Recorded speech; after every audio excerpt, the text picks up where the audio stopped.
There you go. I'd like to call this meeting of the Stockbridge Planning Board to order on September 7th.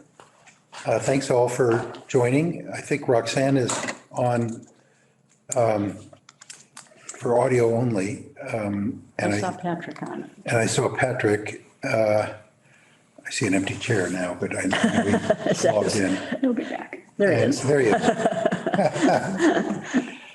And Carl and Kate remotely. The first item on the agenda is to approve the minutes of the last meeting, which were sent around by Jennifer.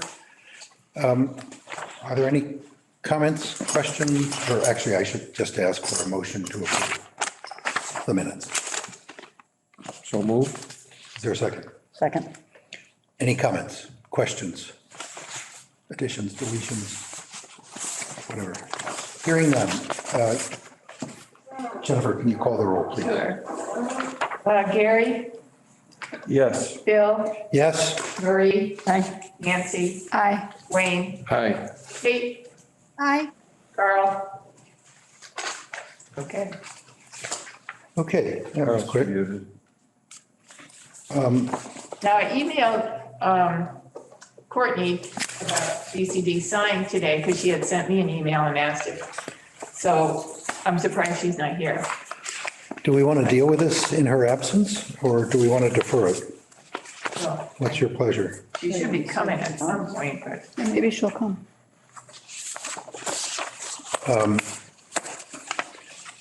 Shall we defer then and go right to the next item?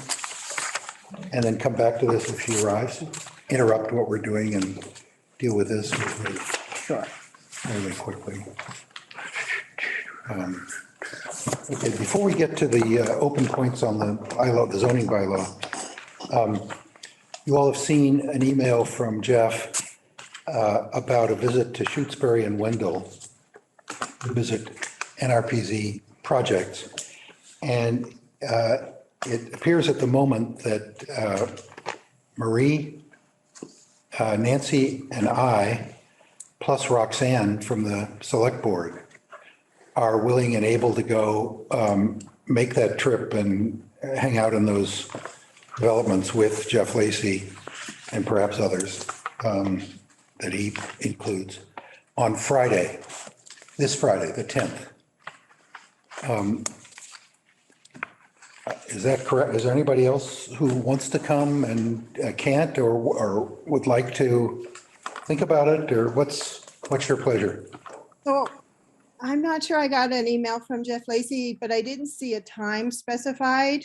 I got something from Jennifer last Friday, which is kind of short notice for rearranging the schedule this week, but what was the time frame? Probably in the morning. I don't have an exact time, but I assume we'd start, I don't know, 9:30 or 10 at the latest. And it's going to take us probably an hour to get there, maybe a little more. I haven't actually mapped out and I'm not actually sure exactly where we'd meet, but assume it would be early to mid-morning with a departure no later than, say, 8:45 or 9 o'clock. And I know Roxanne has to be back for a meeting at some point later in the day. Maybe others do too. But I would suspect we'd be there at least through lunchtime and maybe part of the early afternoon. I need to talk to Jeff and we're going to talk tomorrow morning. So I don't have an exact time, but Well, if you can find out what the time frame is, that would be helpful for me in terms of trying to plan. Also, in case this Friday is not going to work out, if you could find out what the time frame would be for the 17th, that's a more likely option for me. yeah. Okay. Anybody else? Okay, so I'll come back to you all tomorrow after I've talked with Jeff about time for the visit. Yeah, I can't go on the 17th. I can't either. I can. So, okay, so you'll get back to me with those times. And did you invite we had talked about inviting the entire select board. Did you invite all members of the select board or? No, and I think if they come, it's an open meeting and it'd have to be scheduled and posted and the public would be involved. And in fact, if one more of us wants to come besides Nancy, Marie and me, that becomes an open meeting and I don't think we could meet on Friday, given notice requirements. I'm not trying to discourage anybody because we'll schedule things to get it done, even if it takes maybe two visits. But I think we do have to observe quorums. Okay, well, I guess I want to make a clarification here, just for everybody's sake. I did not get a formal invitation, Kate. This is something that I had thought about doing on my own. I And know. I know. obviously had conversations with people. So I'm just aware because I heard that you all were doing it and I wanted to do it on my own anyway. Yeah, no, that's great. But the Roxanne, the planning board had talked about inviting the whole select board. So I just wanted to know if that had happened or not. I think everybody agreed that we should. So I was hopeful that that had happened, but Am I wrong about inviting if the whole select board comes, doesn't that trigger an open meeting? well, it's too late for the, Not if there's no more planning boards. No, I mean, I'm talking about the select board. Right. If all three of you came, Roxanne, Oh, Patrick, they and have to, because they're. Chucky,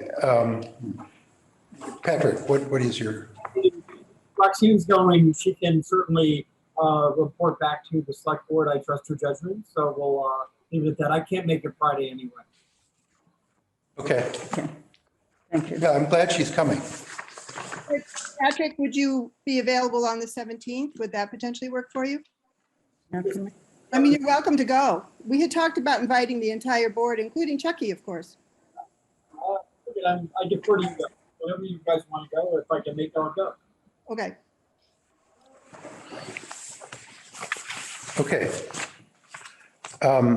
So I'll come back with times on Friday and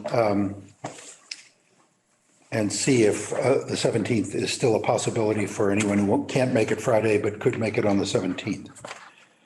A second visit. Okay, so the Berkshire Country Day School person is still not here, so let's just dive into NHRPZ. As noted, Bill, there was a couple, before we start, I just wanted, another thing that we had talked about at the last meeting was you were actually several meetings ago, I think we even had a motion, Wayne was very interested in seeing a plan of density neutral, and Jeff was going to provide that. And in that same motion, I had asked that he provide his presentation that he had done way back in November of, I think it was 2020. Did you get that information from Jeff? I did not. I mean, we've got the old stuff, and I did not look back and try to find it. I know we have it, and I assume I have it somewhere in my papers or in my laptop. I can ask for the example of, is that what you're looking for, Wayne? An example of a density neutral development, what it would look like? Right, and we never did get that, I don't think. Okay. No. I'll ask Jeff tomorrow. Okay, and then I had asked for the name of the town where he said that because they had gone with density neutral, it's become a developer's bonanza. Did you get the name of that town? No. Can you ask him for that, please? Yeah. Thank you.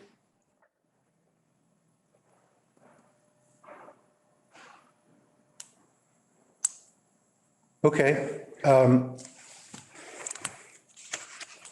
Shall we resume going page by page through Sure.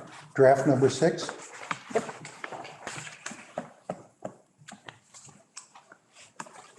In my notes, we got to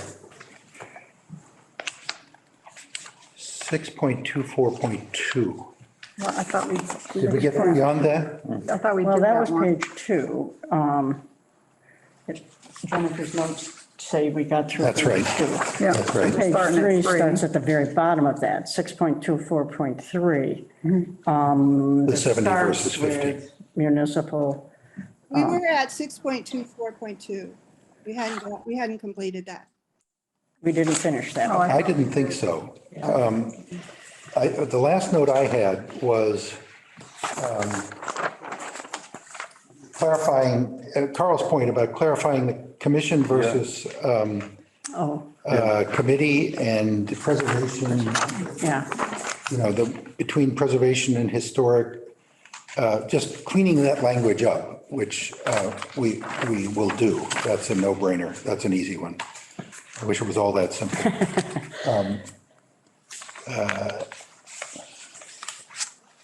So I think we did touch on that. That was in 6.24.2C. Is there anything else in that section? So I would suggest that under A, same 6.24.2, that instead of the first sentence, it reads, prior to filing an application and with a preliminary conservation analysis plan in hand, an applicant is very strongly encouraged to meet with the planning board and conservation commission members, relevant town staff and abutters on the proposed subdivision site to discuss the natural resources, open space, and historic buildings or attributes of this on the site. I would change very strongly encouraged to shall. I agree. Yeah, I that's agree. fine. So shall is like Shall meet. In other words, delete question. Yep, they have to do it. delete is very strongly encouraged to, Oh, shall. and insert shall. An applicant shall meet with the planning board. Good, okay, May I ask a question here? sure. Is there some reason the select board is not involved in this process at this point? I was wondering if somebody'd bring that up. That did come up before, Roxanne, and that was a concern at the last meeting that I expressed, that we were changing a model that I felt had worked very well for the town over the decades. Let's add the selectmen into that list of people that should be. Well, I mean, what this language does permit or does convey is Other? there's a reference to relevant town staff. Staff, yeah. Yeah, there you go. I mean, it could be not just, it could be Ned Baldwin. It could be, Yeah, it could be, I don't know, the assessor. Who else could possibly, water and sewer and the selectmen, people? yeah. I mean, do we want to enumerate all these people? Or do we want to just make it clear that other relevant town staff, which certainly includes the select board, but it could include many others? Well, I'm going to give you my own personal opinion about this, and that I think because the select board has been the body that has made these decisions in the past, that I think by not naming the select board, not specifically including the select board, and obviously there's other town staff, but I think that that takes away that sense of checks and balances that many people may feel. We set the tone for the town. We are the administrative staff of the town, and I think it would be important to include the select board in that list. You just say relevant town officials, including Well, select board. one I way would to, just list select board and then other relevant town officials. yeah, an applicant shall meet with the planning board, comma, select board, comma, and conservation commission members and relevant town staff and abutters. I mean, this is supposed to be an informal meeting. This is the very first meeting that anybody has with the town on any level. And to have them be required to shall meet with everybody in town, everybody in government in Stockbridge, and their first initial meeting, to me is, because in B, C, and D, you pretty much cover everything else, but this initial meeting is just a feeling out process, as I understand it, to get a idea of if they even want to pursue this thing. But just my thought. I agree, because the select board is Is listed in the second section one. The C select board is listed in the second, in B. and C. I take your point, Wayne. It would be a very crowded meeting. And it just seems, And maybe kind of off-putting to an applicant. I know you Well, I want to have that kind of input. I understand that. Eventually, you're going to need approval from these different boards. But initially, you just, I don't know, it seems a bit much to me, but Well, I think the initial meeting is important just in terms of getting a feeling for who this applicant might be. And at the select board, often what we do is we will vote for someone to be our representative in any given situation. It doesn't necessarily mean the entire select board would be there, but the select board having the option of sending someone to hear and get a feeling for what's going on firsthand, from the very beginning of the process. So it doesn't necessarily mean there's going to be 3 of us there. It could just be that we designate somebody to go to it, whoever's available, because we might not, be available. I know, I just, the way, It's our meeting. go ahead, Kate. Carl, were you trying to talk? Carl is muted. He's muted. You're muted, Carl. Carl, you're muted. Hello, Yeah. There. you're muted. Oh, no, well, now I'm not. Okay, I'm sorry. No, but I mean, what if you were to change the language to say representatives, including representatives from the select board, conservation commission and so forth? I mean, just to give a little bit more wiggle room. I think Wayne's right that like you're talking about, I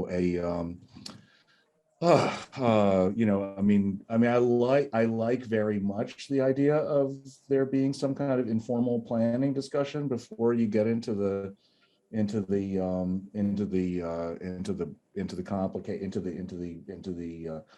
technicalities.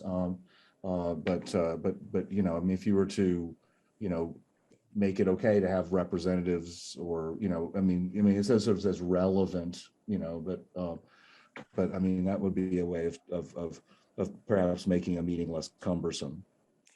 I mean, I think it's pretty much understood that when the planning board meets, it sometimes meets without everybody in attendance, and that's okay.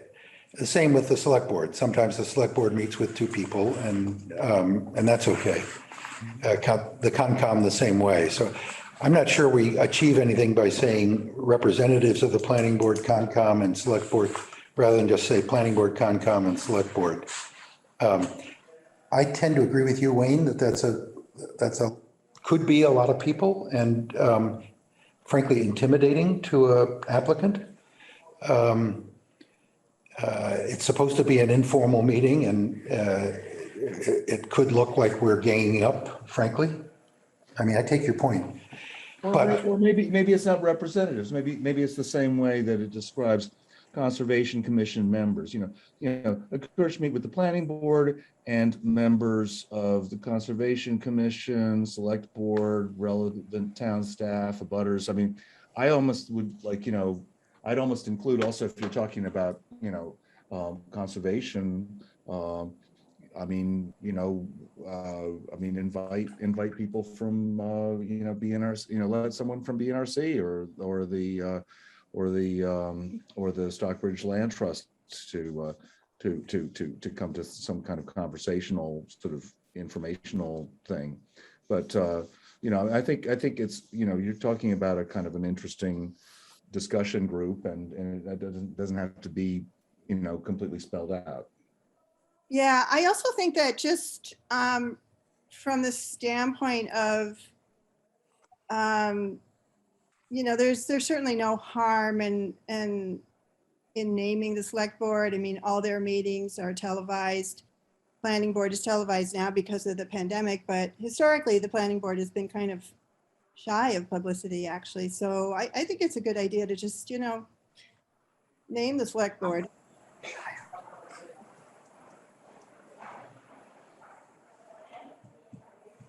This is sort of a first step where, But, people, but I mean, like I'm saying, members of, I mean, whatever. Yeah, It doesn't necessarily need to be, a command performance. right. I think that's assumed, that's understood in the language. Well, look, if the select board wants to be in this meeting, we'll put the select board in this meeting. I do think that there's a risk of, Hello? I mean, I think we've made the point, and I would suggest that, we just move on to the next thing, since, and maybe you could make a, definitely make a point, make a note for Jeff that there was discussion about this. Yeah. I don't think we need to debate it ad infinitum. My understanding was we're just sort of like going through and naming things that are concerns and so on. I think since Roxanne is here and Roxanne has expressed a strong desire to have the select board identified, let's include the select board. And I'll change the language accordingly. Let's move on. We dealt with, is there anything in B? I don't think there was. Hold on a sec. Before you jump ahead, let me just look at my notes.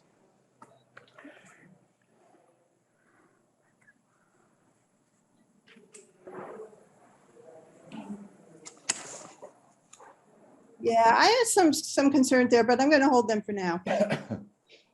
Section C, I think we addressed with this, cleaning up the language about the Historic Preservation Commission. Anything else in C? D?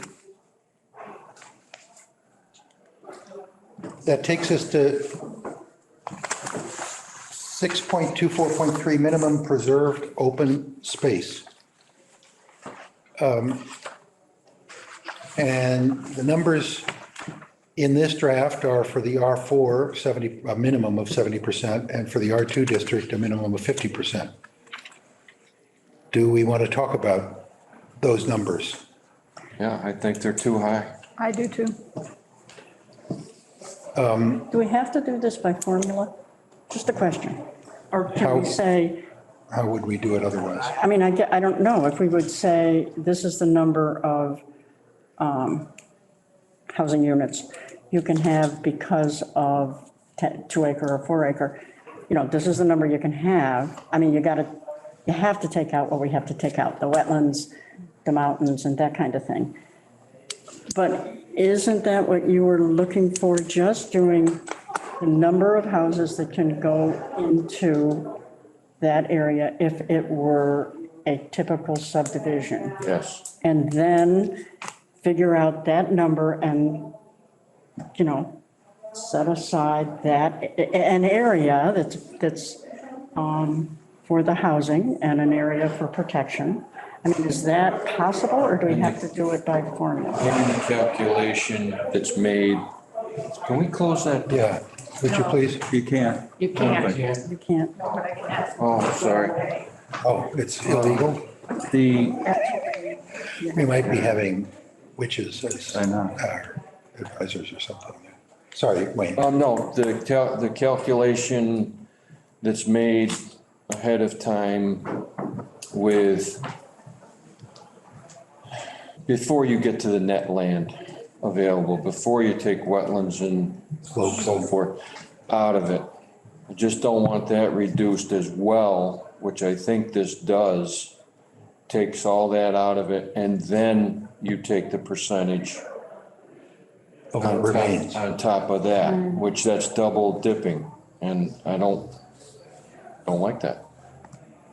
I mean, do you even, honestly, 624.4 is quite detailed about like the net acreage and so forth.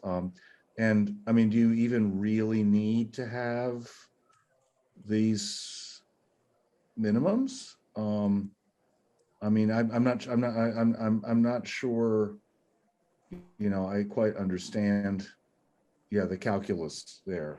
If this were a regular subdivision, Speak you up. could have. Sorry, speak up. Okay, if this were a regular subdivision, you could have a certain number of houses on a 4-acre, 2-acre lot, and that's the number that Fill it up. would fit in there. Yeah. If we took that number so that so that it's fair for everybody, and then set aside, decide where the best land to preserve is and where the best place to put housing in, but allow the number of houses that would be normally allowed in a subdivision if those people were going to put in a subdivision, because we would prefer preserving land and having houses in different spots than doing a subdivision. And if they still have the option of doing a subdivision and tearing up all of the land, it doesn't make sense to cut back on the number of houses, because Right. they're not going to do it. Right. But we can So- do better than a subdivision. So it just as an example, and this may be wrong, say it's a 20-acre lot, a minimum. And you set aside 50% for conservation. And you exclude the slopes and the forests and the wetlands and leaving 50% for housing, for residences. You're saying that in a normal subdivision, you could fill that 50%. Otherwise, you could, if it were a subdivision, you could fill the remainder with as many Houses 2 or wherever, 4-acre yeah. houses as you could fit in that piece of property. Wherever they want to go, in the field, it's perfectly good to be saved and not put houses in it. Yeah. And put the houses more to the side, but the same number of houses, because people will do a subdivision if they can't put the number of houses in that they want. And I think we can do better by the town by siting houses in better spots than tearing up a beautiful field and putting a road in. I think we can't cut out the number of houses that normally would be in there, because they would then do a subdivision. They would not do it with the open space thing. Does that make it all any sense? And just not That's worry about the density formula. control idea was all about, just to see what that looks like. Because that's what we're talking about here. That's Yeah. exactly what you're saying, and Now, it's hard to do that if you don't know how big I guess you just make up a figure and see what it would look like. but if you look at the next paragraph, the net area calculation, so the formula A and then B added to it, double dips as compared to what we do now. I mean, there are limitations now as to where you can build. I mean, you can't build in a Yes, there wetland, are. you can't build on a. But you take slope. those ahead of time, you take it off the gross. The not total off- acreage. Not off a percentage and then the net area calculation. It's double dipping compared to what we do now. Compared to what we do now. Yes. So that's not a fair analysis. If you really want to start even for even and then adjust, but that's why I kind of wanted to see that right from the get-go, and that was months ago now. And here we are talking about it again. Right. I think it's because this is what That's Jeff what he Lacy wants. was That's what Jeff thinking Lacy of. wants. And fine, if that's what his developments look like, fine, but that's not where I want to start. I mean, I don't. I want to start way back from that, which is starting with what we have now, making a fair analysis of what it would be with this, with the same number of units, and then go from there. And I hate to jump back again, but I look back at C on 24.2, and that again has us going out and locating where buildings can be put and where we feel that is okay. Well, who ultimately says that? Is it the owner of the property that says, you know, I really kind of wanted to put them on the hill there because there's a nice view? Or is it up to us say, no, you're gonna put them in the low spot and that's the way it's gonna be? I think the way this, I think, and correct me if they're wrong, the way this is written, that the conservation consultant and analysis and so forth kind of determined where the best place to preserve and the best place to put houses would be. And I think that's where that comes from, that the owner doesn't just have discretion as to where these houses are going to go if it's the best part of the field. I think where the houses are sited comes from the conservation analysis, and then everybody kind of agree, you know, where the best. Well, everybody except the owner. Except the owner. If you read Well, C. no, but he works with the conservationist, I guess. But that's my question. Ultimately, who says where that building goes? Well, Because some if rich guy that bought the land? I mean, honest, who do you care about? Are we saving the land, or do we care about some? Well, if I'm the owner of that land, I'm very interested in if I've purchased that land long ago or whenever I purchased it, doesn't matter. When do I get say over where I want to put my house? Well, I think you work with the conservationist guy. But you know, in that theory, that philosophy is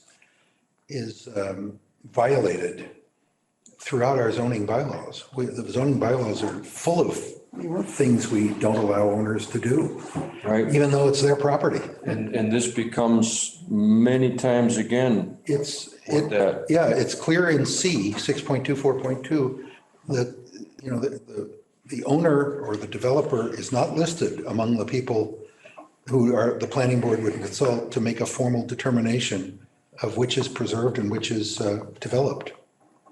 Now, the applicant meets with us beforehand and before we get to that stage. And so you would assume that there's some kind of meeting of the minds, or Yeah, he or it would doesn't work go with any the further. conservation guy, right? I mean, that's how that would be compromised, and then they bring that to us, just like any subdivision.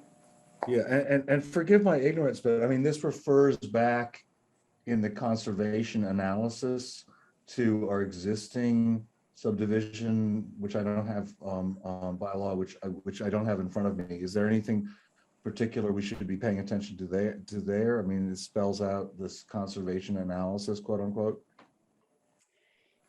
He gave us a thing way back, didn't he?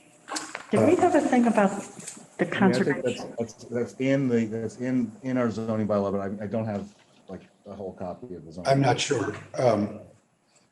But I mean, that's sort of like, you know, I don't know what that is, you know. This is really a threshold question, Wayne. I mean, it's good you've raised it, and I'm not, I don't mean at all to be critical. I just think it's a tough issue to address.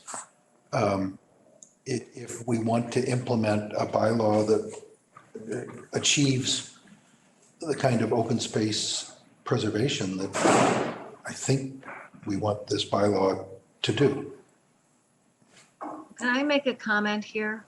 Yes. If I'm understanding the conversation so far correctly, I understand, you know, Wayne and Marie's concern. And I look at this, and I've been listening to this all this time, and I see this as a change in approach, and that is a collaborative approach from the beginning with numerous groups in town and the owner working together to identify, number one, the conservation, you know, analysis, but also other points of interest on any given piece of property. So you could have, you know, stone walls, you could have beautiful tree that you don't want to lose, et cetera, et cetera. But I think it has to be a collaborative process. And I'm assuming that if that starts from the very first meeting, that there's going to be a conversation where clearly the owner of the property is going to make, you know, their opinions known. But I kind of have the feeling it's more of an approach of having a conversation and coming to a consensus on what's important to be saved. And as long as you can keep it density neutral, I'm assuming you also are allowing smaller lots per individual units. Mhm. You know, they might want to build townhomes on, you know, a few townhomes mixed in with some larger homes or different size homes. So I kind of see it as being collaborative, and I don't know how you accomplish that in the wording, but, I would hope that's how it would work. Well, certainly 6.24.2A does call for the applicant meeting with, as we talked about, planning board, select board, Concom, relevant town staff, abutters. But it then goes on to say, at this meeting, which shall be treated as a workshop meeting of the planning board, the planning board shall informally indicate to the applicant which land is likely to have more natural resource, open space, or historic value, and be the most important to preserve, and where development may be most appropriately located. Now, that's not a formal decision, but it kind of makes clear what we think of the property. And it sounds to me like that very power is something you don't think we should exercise. And I just see us going out there, and again, I go back to Marie likes woods, I like fields. That's not true. No, I'm using that as an example. I like streams. So, I don't want to see the houses out in the field. I'd rather tuck them back in the woods. And Maurice, no, I really like to save the trees, and I'd really rather have the houses out in the field. And then we're on a 20 or a 40 or a 60 acre piece of property out in the woods with some fields, a stream and a pond, and we're standing on exactly 10 square feet of it. And I think it's going to be a difficult thing to come to any kind of agreement on where we, as the planning board, deem it appropriate to site these houses, and the landowner hasn't been mentioned yet. Well, I think it's I think He it's is a in A. He collaboration. is in A. Yeah. 6.24.2 begins with the applicant.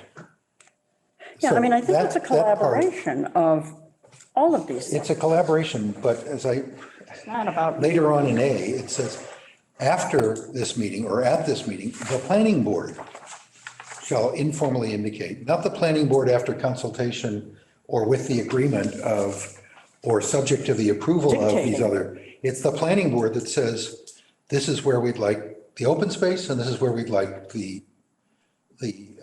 development. Right, but it also says in A, it says, prior to filing an application with a preliminary conservation analysis plan in hand, an applicant, as you pointed out, Bill, but that preliminary conservation analysis plan could be anything. I don't see anything here that actually spells out what the needs of a particular, I mean, this is supposed to be a conservation bylaw, and I don't see anything that spells out. I mean, there could be any number of needs. I mean, you might need, different types of expertise. You might- That's where I question it. We're just simply referring back to the described in section 4.203 of the subdivision regulations. I don't have that in front of me. I don't know what it says, and it's like, it seems to me like if we're going to write this out, it wouldn't be terrible to reiterate that. We don't have that. Can we just have one at a time? I'm sorry. No, I just didn't know where Carl was talking, 4.203. I don't know where that is. Existing subdivision bylaw, that's referred to in this section 6, in the B paragraph. And forgive me, I don't have that in front of me, and I just don't know what that All right. conservation analysis means. That's not, I think Jeff sent us not our, a paper that's Shelburne. that described what would go into a conservation analysis. I don't have it with me, Yeah. but I'm pretty sure Oh, I'm sure there's an answer, absolutely. I mean, Some I just months don't, ago. It's a little open-ended here. that, I don't, maybe I missed it. I don't know. Can someone point me to where it says that you have to have a conservation analysis? I mean, kind of what's the point of doing all this if you're not taking conservation seriously? Right at the beginning. Well, it's the same analysis that you have to do now for our subdivision, and I think it identifies all wetlands and things of that nature. So it's not different than what we do now. It's still something you have to present at some point to show where those wetlands and things are. Someone point me to where that is. I mean, I had looked at this thing so carefully before the last meeting. Where is that? Marie, you say that's in the beginning of the wording? And under 6.24.2A, Yeah. prior to filing an application and with a preliminary conservation analysis plan in hand, an applicant shall meet with, et cetera, et cetera. So Okay. it's required. Okay, but where's that? And so you're saying that he had sent us, that thing he had sent us was the conservation analysis requirements? That's my recollection. I will double check. Sent us something. Oh, gosh. But I mean, for the clarity of the bylaw, I would argue, rather than referring back to, existing subdivision bylaw, I mean, you could sort of say as in subdivision bylaw, but I mean, it'd be worth reiterating, what is a conservation analysis? What does that comprise? Just to make it so that someone reading this can know what they need to do. I mean, the subdivision regulations in some ways seem like they protect the town better than this does because they allow for the town to, hire someone at the developer's expense, to look, into some of these concerns that residents, might have to ensure that this, whatever happens. I mean, they're getting density incentives, so the town needs to get something in return. I'll see if I can find as I recall, it's a one-pager. I can picture it from Jeff. Basically describe what is a conservation analysis and listing the elements of it. Oh, that'd be great. Okay, well, that was just my question. And Excellent. I'll send it around. I'm just going to register that I don't agree that the numbers that I guess Wayne, Marie, and you, Nancy, and Bill were saying need to be lower. I'm just going to register for myself. I think they should be higher. And in fact, the state recommends 90%. So I'll just put that as my opinion on that one. I tend to agree with you, Kate, but it's obviously a hot button issue. I think we would probably benefit the next time we have Jeff with us, going over this point again and talking about. The visits will also be helpful. Yeah, I think that will Yeah. help. I think it's also really important, Bill, that Wayne has asked for this information several times. I've asked for information several times. I think it's really important at this point that we get that information. yep. Okay. We're going backwards. Can we go forward? I'm all for it. What's the end time of this meeting? No later than 8:30. With only 3 agenda items, I was hoping maybe we could finish early. At the rate we're going, we're still not going to get through this document tonight. But I'd love it if we made it onto page 4 or 5. By any chance, we haven't really had dinner. Can we end at 8? What's the consensus? Want to end at 8? No, we don't set a Let's see how we're doing. Yeah, let's see how much progress we're making. So is there anything else on 6.24.4? Hold on a second. Let me look. This is the net acreage calculation. Right. Yeah. And I've noted Wayne's and others' comments that about the impact of it. Is it really kind of double dipping, to use his term? I understand the point. Yeah, Well, so you're talking about 62.43, right? Yeah. Yes. And that to me is like, I think that 6.243 is a really open question that we're not going to resolve right now. And whether it's higher or lower, or whether it just goes away, I can't really say. But I mean, I think as far as 6.24.4, I mean, that seems to be kind of, fairly straightforward. So that's not Calculation. straightforward. Sorry, Carl, but Bill, please note, number C has changed. What we started out with in an earlier draft was, we started out with the R4 80%, the R2 60%, and then the density divisors for the R4, it was 8, for the R2, it was 4. Now we've gone to 70% in the R4, 50% in the R2, and with a density divisor of 4 in the R4 and 2 in the R2. And that's just like something that just happened without, and I know it's a draft, but that's just something that happened without discussion. And I want to register that as a concern for me, because it ties into, is this really, is this density neutral, which our consultant has warned us about, or not. So I don't think there's anything to be gained by getting into a big discussion of that, but I want to register my concern on that.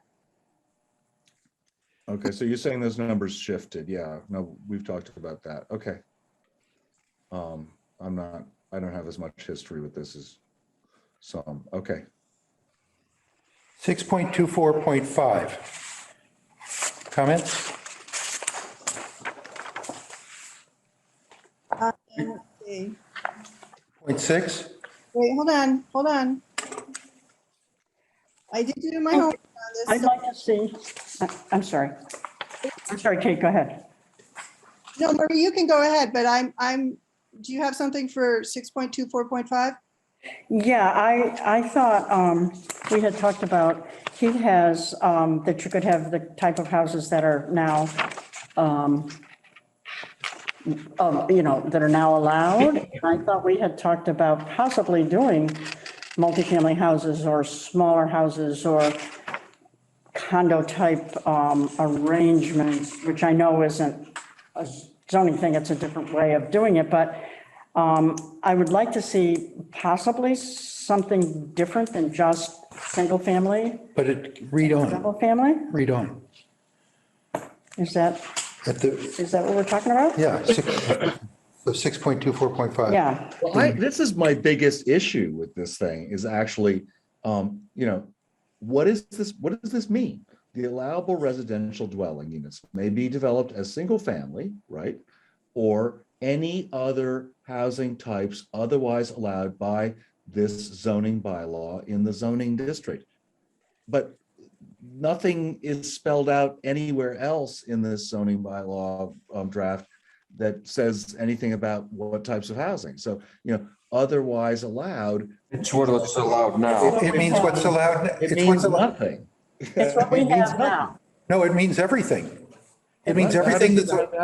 How so, Bill? And it contradicts this section, this section under 6.24.1C that envisions the path to greater unit.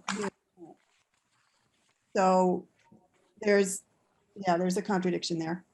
I'm sorry, where's the contradiction? What's the section? Basically, It's just, as far as I can see, it's a paragraph that says essentially is so open-ended that it's impossible to understand, and it basically means like everything is okay. That's right. That's exactly what it means. That's exactly what it means. Okay, but it says Everything that's otherwise allowable- allowed? What does that Everything mean? that's Now. everything that's allowable otherwise would be allowable now. Well, don't we only have single and double family housing Well, what else are you allowed looking in our for? town? Townhouses, I don't know, different types of. I think it's ridiculously vague, that's, and open-ended. I don't get it at all. it's so confusing. Yeah. I don't know what's confusing about it. confusing. What is confusing about it? Multifamily dwellings, we don't have that, but some people might want to do that, people that are downsizing or wanting to, not necessarily want a single-family home. Well, this, Isn't that what this saying? We only have single-family, No, it double-family doesn't. now? Or am I not reading that? I think may you're not be. misreading it. It What says, is- may be developed as single family or any other housing type, otherwise I thought allowed. it was just what was allowed. But I mean, if you wanted to be clear, you'd say any other housing type. But like, what do you mean otherwise allowed by this zoning bylaw? Because it's not spelled out anywhere. I mean, that is a ridiculous phrase to be throwing in there. It's a complete confusion. Well, the problem is, these were written for a different town, No problem. referring to different things. Well, that's exactly the point, right? No, we're inheriting somebody else's boilerplate. Yeah, Right, so it's whatever we allow, I mean, we took it that it's whatever is allowed in our zoning, that's the kind of houses that could be here. Now, I thought we just had single and double family. I may have made a mistake on that, I don't know. You're probably right. That's what I took it as. Do you want to, I mean, I it like sounds to it me, it says any other type of housing that's Yeah. allowed. I like that. I thought it said something different. I thought it meant something different. So if I misunderstood that, I'm sorry. well, That totally needs to be clarified. We're not going to sort it out right now, but I would definitely like just, I mean, that's, I think Maria is extremely right about the fact that this is like from some other town, So it's referring to something we don't really have, or we're not really dealing with. Could you enumerate specifically what is allowed, such as townhomes, condos, whatever? I mean, that's something that people could talk about. Doesn't it depend where in town it is? What's allowed? Here, Well, I mean, I think the idea is that this is an invitation to pretty much anything. it But reminds me it's, of what Atlantic's planning board member said to me, like regarding, Miraval, that it's your turn to get stuck with one of these things. I've made a note. I will clarify that with Jeff, that slightly obscure language. yeah, thank you. No, I mean, it just refers to something which there's nothing there to refer to, so. 6.24.6, dimensional and design requirements. Comments? Yeah, but let someone else go first while I look at my note. Anybody Okay, else? so this is my other one that I really have a big question about, which is, Okay. there is no required minimum lot area for zoning purposes. I mean, other than limiting, factors of water supply and sewage disposal. So, I mean, not having a minimal lot size of any kind, I find worrisome. I mean, I deal on Historic Preservation Commission all the time with the realities, and I don't even know, I mean, it just happened, but the tiny lots down at the south end of Stockbridge Bowl, and people building monster houses and upgrading their things there, and the density is I think problematic actually, and it creates a lot of demand for the town, and creates a lot of demand from neighbors, and to have control over them, their property. I mean, again, like without spelling out, like, I mean, if we're talking about, townhomes or apartment buildings or whatever, I mean, it sort of is irrelevant, but the lot size, I mean, giving away our control over lot sizes, is where, I have to say, I sort of part company with this entire business,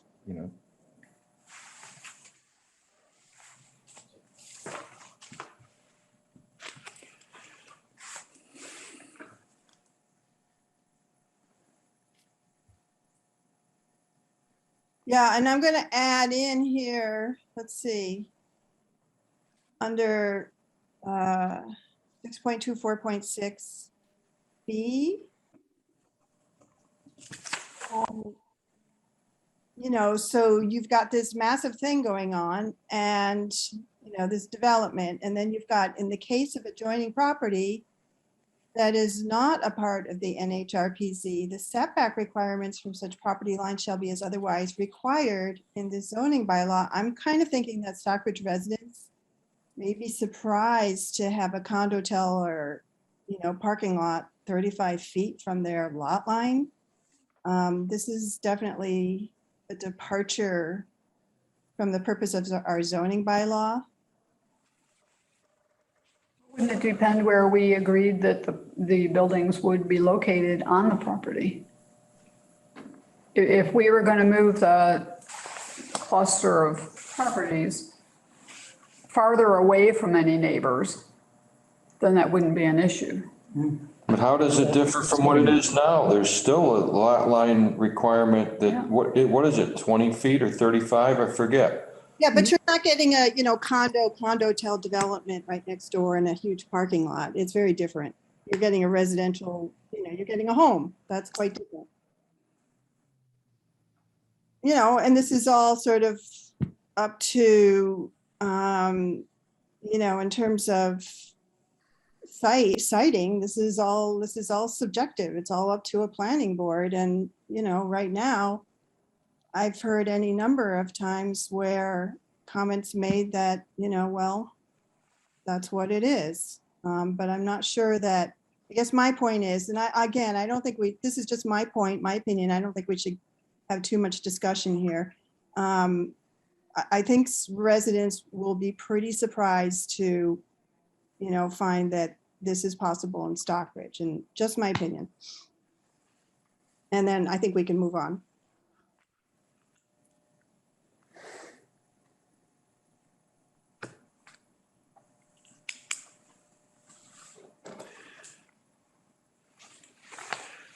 Um,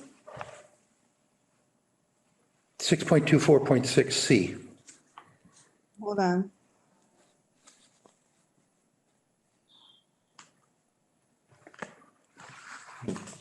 Protects every known land formation on the creation of earth from where a house can be built. I just, look at it. Every single thing is a problem. Yep. I mean, By design. goodness gracious. I mean, that's the point of this. Well, is it? I mean, it's never enough. It's like you're getting your preservation of land, but you also then lose location of where you want to put it. You also lose, they're proposing losing units that can be built.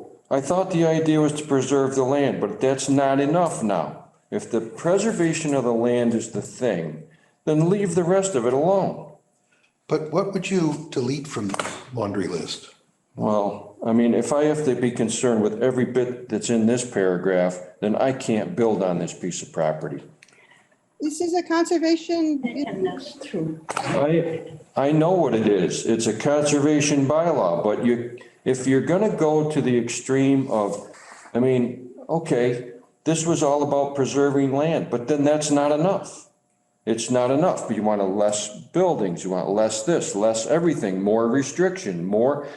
I'm okay with large parcels of land being preserved, but not at the expense of everything else. It's like this thing is just overly restrictive. And this paragraph shows why. Did everybody have a chance to look at that development just over the border in Lee at the top of, Carl, it's kind of near Yale Hill Road. It's called, On the Lee Road. yeah, it's called Well, Stockbridge. In Stockbridge, we call it the Lee Road. In Lee, they call it the Stockbridge Road. Well, the development is called Stockbridge Terrace, but it's actually in Lee. Right. Well, that's the two-family place. Yeah, I mean, those things. I don't know what their story is. Whatever. I mean, that's sort of not particularly relevant to this section B, but or I'm sorry, C here. Well, But, my point is that I think that, the goal here, what is to prevent that type of cookie cutter thing from happening. I just don't feel like it's, by the time you take it so far from what was described to us, I don't know that that can happen. So, Well, to me, this particular paragraph 1 of C is mhm. sort of innocuous in just that it, and Wayne, don't get me wrong. I think it says protects, quote, colon, it doesn't it's not ruling out any of these possibilities. Yes, it is, because it says shall, lots shall be located and arranged in a manner that protects the Yeah. following. And there's your laundry list. And Yeah. so, you could deny anything from ever happening on this piece of property based on that paragraph alone. Uh-huh. So can we Well, change it to make it? it is pretty, it is pretty general, it's not necessarily,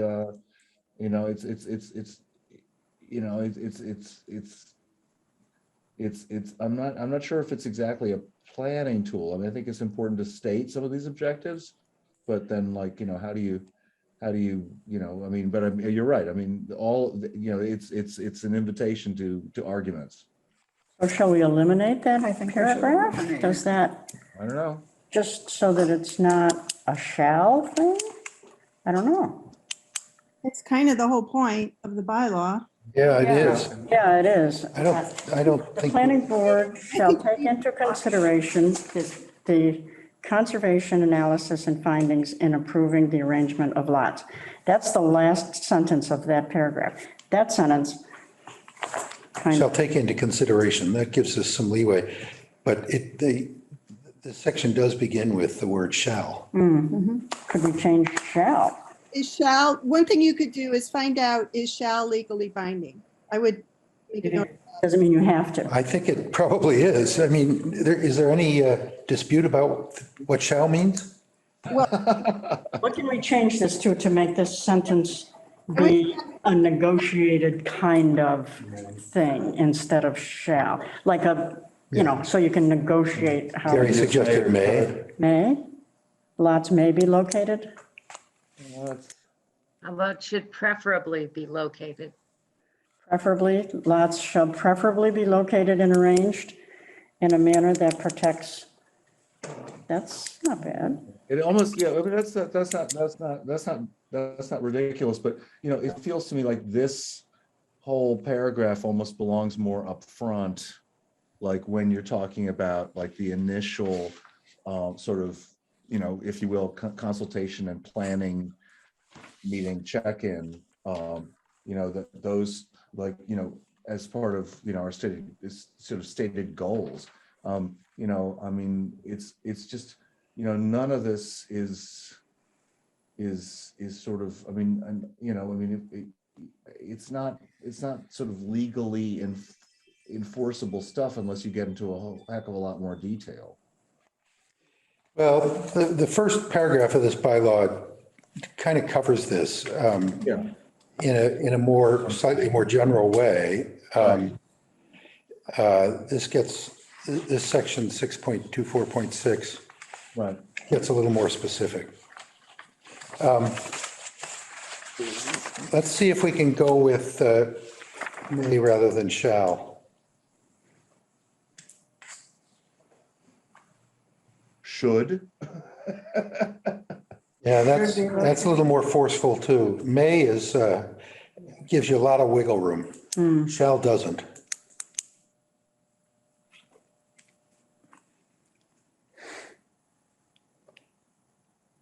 It looks like when you read that, it sounds like they're protecting the whole parcel. You can't build anything there because you're protecting everything on Well, the you're not parcel. protecting that. No. You're just Farmland, at wildlife roads and made habitat, publicly accessible points.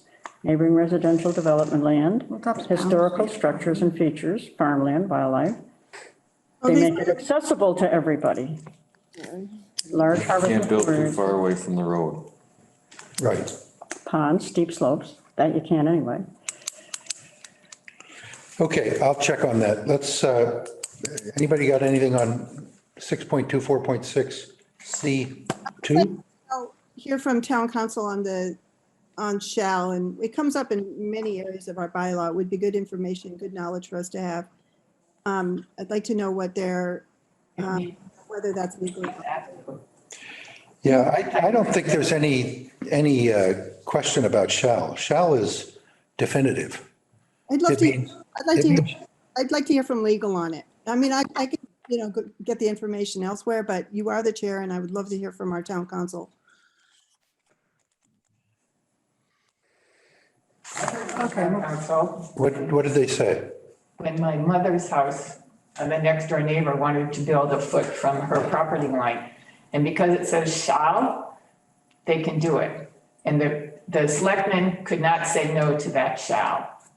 And that's what town council said. I mean, that's what shall means. Right. There's no ambiguity about shall. Right. I mean, even a lawyer would agree that there's no ambiguity about shall, but I'll call the lawyer. Section 2, C2, lot, roadway, shared driveway layouts, et cetera. Hold on a sec. Let me just see. And there's a shall in there. Do we want shall?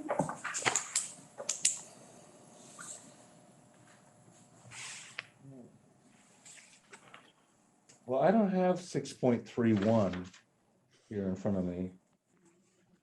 Rural siting principles. 6, Carl. Yes, know- no, I know. But it refers again, it refers to another part of the bylaw.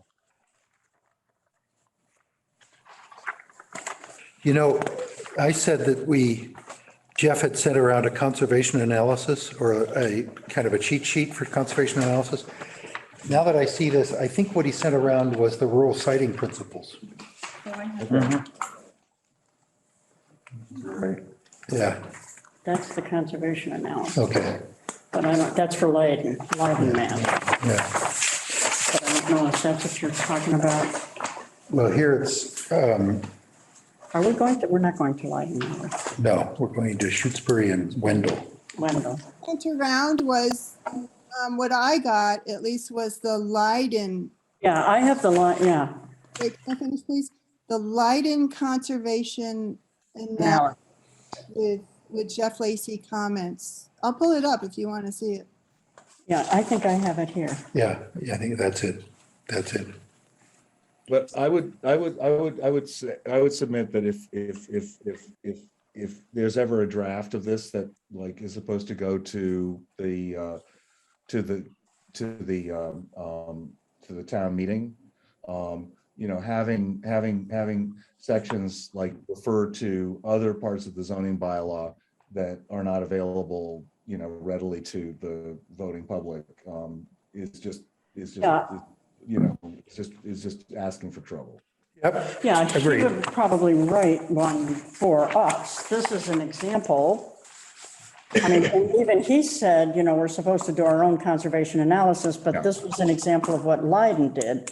What we can use of it, we might not. I mean, I think that's where this came from. Okay.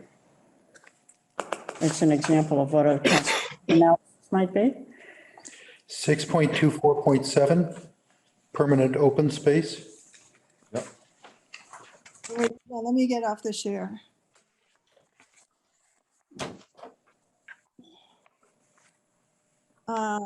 I'm sorry, what section are you at, Bill? 6.24.7. Okay.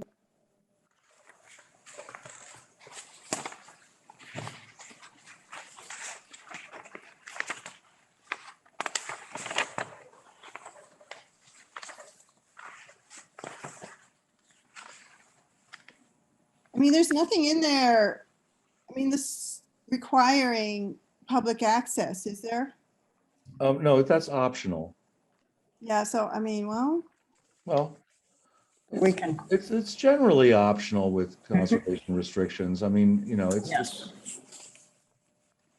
The owner can decide if they want it to be, or the organization, of topic early on. homeowners organization. Says that was a big topic early on where, people were sort of when this was being promoted last year, public access was definitely something that was touted as an advantage of this bylaw, and I just don't see it written in here at all. We could. Well, it does say the planning board may not require such open space to be accessible. But we could if we wanted to. This is what we're doing right now. It gives us discretion. Well, I Well- think it's written into it.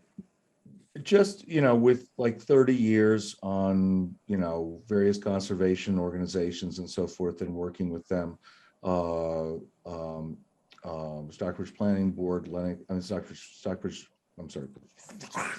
Stockbridge Land Trust, Lennox Land Trust, Berkshire Natural Resources Commission.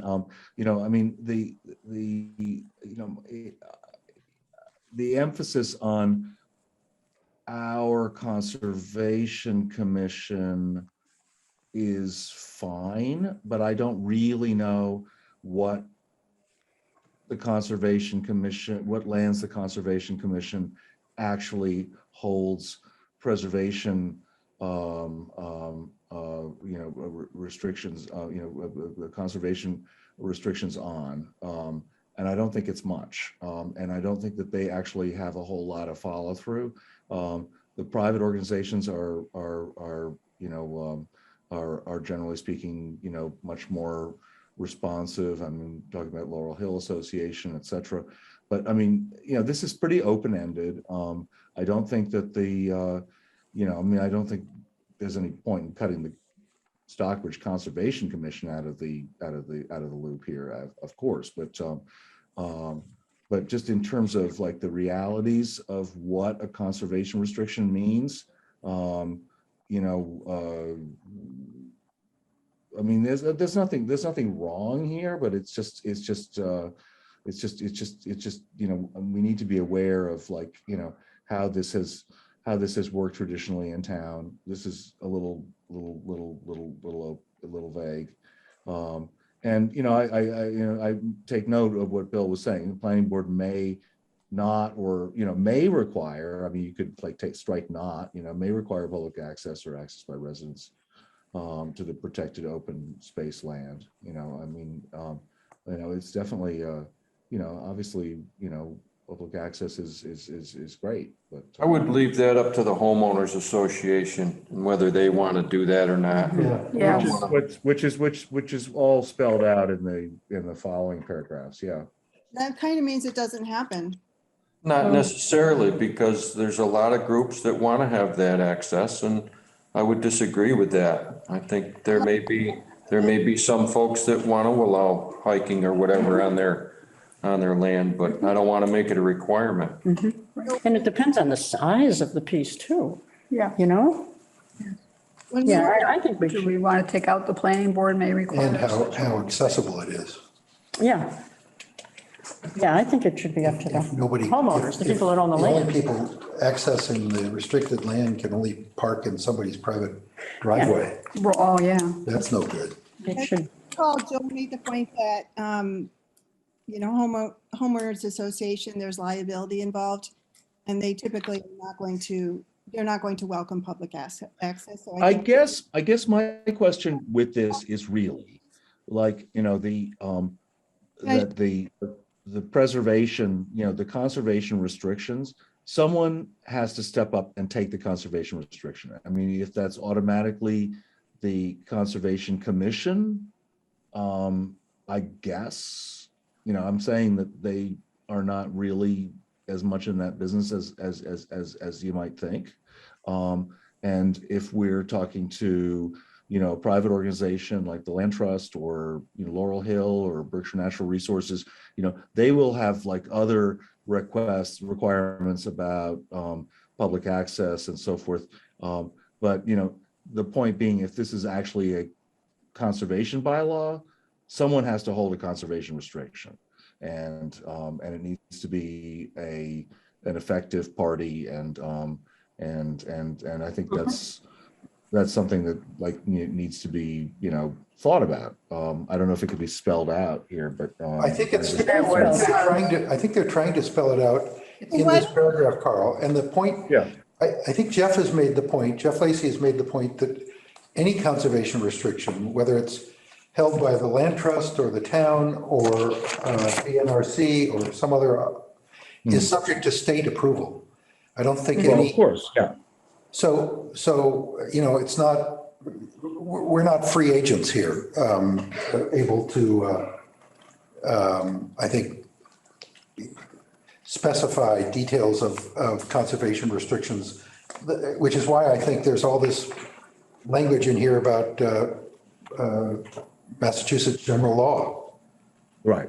Oh, no. Well, Bill, you're exactly right. I mean, this is all, these things are approved at the state level. Yeah. Right, so maybe, Bill, could you check with Jeff to find out what what these other, I guess we can ask on the site visit, but it would be good to know what kind of public access I know there aren't that many of these things around the state, but still, what kind of, in existing developments like this, what kind of public access there is? Sure. Good to know that. And I'd also just, he had recommended, 10% affordable housing. I don't see anything like that in here, about that here either. There's nothing about senior housing. Yeah. Can you ask him about that? Yeah, that's, I know we talked about this, about including language about affordable housing. I think it came in the context of a density bonus, allowing greater density on a piece of property if the developer sets aside or makes available land for affordable housing, or pays the town an amount of money that allows the town to develop affordable housing somewhere. I think we generally were in agreement that there should be reference to affordable housing in here. In Hawaii, they just wrote it right in, 10%. And that would be my recommendation. Did it work? I asked him that question. He said it did. Can I afford to move to Hawaii? Yeah, no, there you go. The answer is, I don't think any of us can, Carl. Much as I would like to, I can't. So I'll ask about the inclusion of language regarding affordable housing. Where would that go? Well, not here. No, Not in this yeah, section. not in that section. I think, It's up front or back in that like laundry list paragraph or something, but I mean, I don't know. But I think it's definitely worth stating. yeah, I think it should come in somewhere, but I don't think it's appropriate in this section. For the residential dwelling units. Yeah, it could be that. Do you have anything like that now? I don't think so. That's the whole point of the Affordable Housing Task Force, is to create something in town that, begins to address the shortage or the impending shortage. I think we're just at the point where we're legal in terms of the amount of affordable housing we have. Yeah. But it wouldn't take much to step over that line, and then bad things can happen, I think. So I'll inquire about that. I mean, it's always good to be thinking about that, but for all practical purposes, I've been told by, I was told by the former ED of regional planning that the state will never penalize a town for not meeting that 10%. Never. Never do anything. I wouldn't Say no. put my, Yeah, well, There are many towns across Massachusetts and even in the Berkshires as well that aren't meeting the 10% threshold. yeah, and who audits that? How often is it checked, and by whom? We shouldn't, I'm not saying that we shouldn't. I'm just saying that there's probably no consequences for not. Right. Nonetheless, it's a laudable goal. And if we're like, if part of this bylaw is to state goals, which it does, in several places, then I think it definitely needs to be included. I will check. Yeah. The next section is about ownership of open space land, homeowners associations and the like. That's pretty much. I'll just say, I have no comments about this at all. So, and to the end of the bylaw, it's fine, whatever. It seems like. I think this part of the bylaw from this point on is pretty much boilerplate. You'll find this, my guess is, in many similar bylaws. But if anybody has comments or questions, So just generally speaking, one thing that Joel had strongly recommended was design standards. And I'm guessing that he probably, and I'm not talking about that section that Wayne did not like. I'm talking about, building design standards. And I think that would be important. do we Oh, have, just in general. Yeah. can we mandate design standards? We Do have a set of design standards now in our building code. Those aren't. Are they design standards or building codes?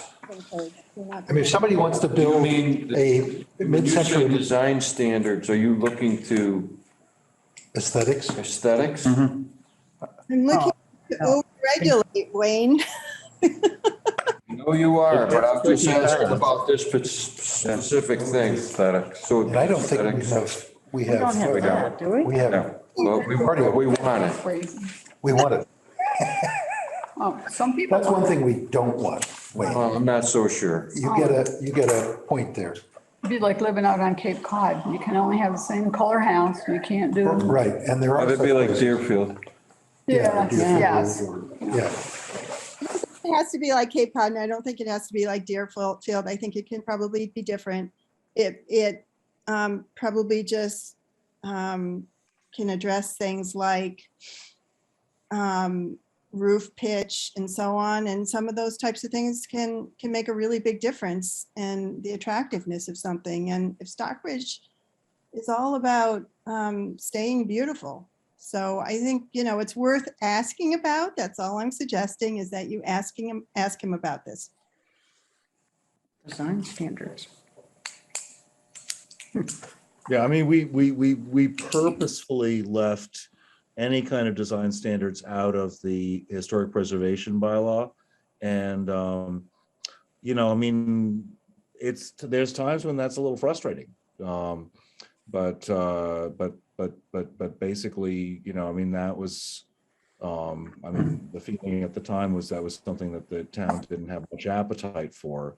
I mean, it's interesting. I feel like in the context of Stockbridge that we have a pretty sort of eclectic mix of different kinds of styles and buildings. And, I mean, it's not the Cape, it's not Martha's Vineyard, it's not, it's its own place with its own character. But I mean, I don't know. I mean, I feel like, it's totally worth talking about, but I'm not sure that like this is problematic enough to, without getting into any of that kind of business. I mean, I'll ask about it, but I can see it opening a can of worms. I have No, to it is a say, can of worms. It's a complete can of worms. as I drive down God, Mackinac Road on the east side of the bowl, that house we looked at the corner, that intersection as you approach the bowl before the little bridge? It's a monstrosity. Yes. It's a disaster. It sticks way up, and I'm sure it's below 30 feet, so it's, we're not there. That's why I was suggesting that when we do those site visits, that they give us 4 balloons to see Yeah. the things. I mean, Because I had no idea it was gonna look like that. I didn't either. Even looking at the pictures, Me too. I didn't think that it was I gonna drove by it a month ago. And I was consume that appalled. much Yeah. space. It would be nice if we could have said, 1 story only. you could have, and, maybe that's something to think about next time we have a special permit. These are things. Can we do that? Can't do How can we say How that? can we restrict, that. Can't do that. if it's 30 feet high Yeah, we have and it's two stories and we want to say you can only build one, even though you can go up to 30 feet? Can we do that? And, you know, you I can, don't think so. you can basically, there's a lot of, my understanding of special permits, at least as it's explained to me, is that, yes, you want to work within the bylaw and enable people to do something. That's really important. But a board has an enormous amount of discretionary input. So, you know, certain things, and I think this would be, I have an email explaining it, but I think this would be a good thing to have some training on, frankly. Mike Canales has a fair amount of knowledge on this, and he has access to Donna, so, her town council. So I think this would be a good thing to put down on a planning board agenda meeting for discussion so that the board has a better understanding of. You know, mentioning Mike Canales reminded me of something. Can I just finish? You know, you can, with special permits, you can negotiate. You can basically signal to people that you have a concern, and, you know, they will pick that up, and potentially you can get them to, you know, to change. But I don't think we can demand it. No. Well, I think, We can say we would like you to not build 2 stories, but if they are within 30 feet, they can tell us to go fly a kite. And we can't deny it, I don't think. We may not like it. I don't like that house. I had no idea it was going to be that obtrusive. But on paper and at the site visit, it seemed like not an unreasonable. Well, just remember too, we were only doing the LPOD for that. Yes. That's true. Yes. That's true. Good point. I'd forgotten that. Yeah. the Yeah. LPOD is big. That's a planning board bylaw. I mean, that's a very strong bylaw, and that's the planning board. So, you know, Which bylaw is that, Kate? Overlay district. LPOD one?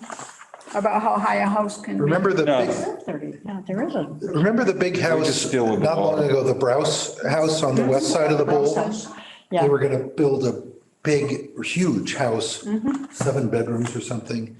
And several people on this board didn't like it, but there was nothing we could do about it. We could ask them to move the swimming pool they put it up and back. They and did to do that. move a few things, but we can't tell them if it fits the zoning rules, the siting, we can't say, that house is too big, you can only build 4 bedrooms, or you have to make the living room half the size. there's a lot more, I suspect, that we could have done that than this board had the appetite to do on many of these requests.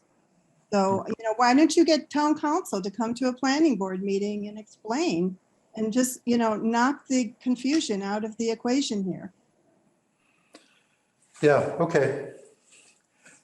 Well, I think, In the meantime, you know, you're It's not dealing a with selectman. the lake and it's going. Once it's gone, you can't pull it back.